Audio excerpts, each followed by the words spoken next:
का ऐलान किया है। दोनों देश जिस इलाके को लेकर बातचीत करने वाले हैं उसी क्षेत्र को चीन भी अपना बताता है।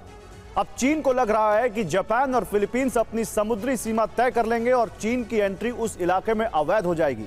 यही वजह है कि चीन ने उस क्षेत्र में युद्धपोत और फाइटर जेट भेज दिया है।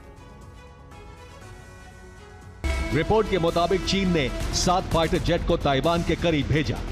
समुद्र में 13 युद्धपोत ताइवान के बेहद करीब तक गए। चीन के फाइटर ने ताइवान की सीमा में घुसपैठ भी की। आमतौर पर चीन ताइवान के पश्चिमी हिस्से में आक्रामक रहता है, लेकिन इस बार उसने ताइवान के पूर्वी हिस्से में गश्त की है। ये इलाका पश्चिमी प्रशांत महासागर से जुड़ता है, जो अमेरिकी नौसेना और जापान के लिए बहुत महत्वपूर्ण मार्ग है। फिलीपींस के पीएम जापान के दौरे पर गए थे। यात्रा के दौरान समुद्री सीमा पर भी चर्चा की गई। समुद्री सीमा तय करने पर दोनों देश अब वार्ता करेंगे, क्योंकि ताइवान के उत्तर पूर्व में यूएस आर्मी मौजूद है। जापान के योनागुनी और ओकिनावा बेस हैं।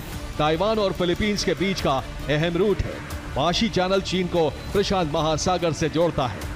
और 2026 का ईरान युद्ध अमेरिकी वर्चस्व के पहाड़ को तोड़ने का कारण बन गया है। इसकी वजह है कि अमेरिका को अपनी शक्ति पर जरूरत से ज्यादा घमंड होना। दूसरी वजह है ईरान को अपनी कमजोरी का एहसास होना।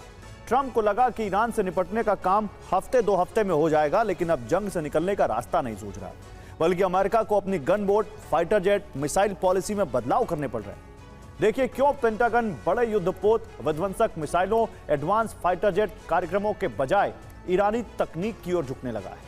फाइटर जेट, बड़े युद्धपोत, उन्नत मिसाइलों से ज्यादा नई ड्रोन तकनीक पर फोकस कर रहा है।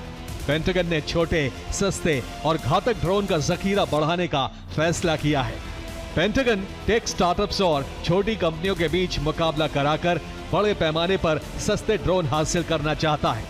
जिन कंपनियों के ड्रोन पेंटागन को पसंद आए, उनसे $1.1 बिलियन के करार किए जाएंगे। पेंटागन का लक्ष्य इस फंड के जरिए लगभग 3 लाख छोटे स्ट्राइक ड्रोन खरीदना है। ताइवान मोर्चे पर तनाव एक बार फिर बढ़ गया है। जापान और फिलीपींस ने समुद्री सीमा तय करने के लिए वार्ता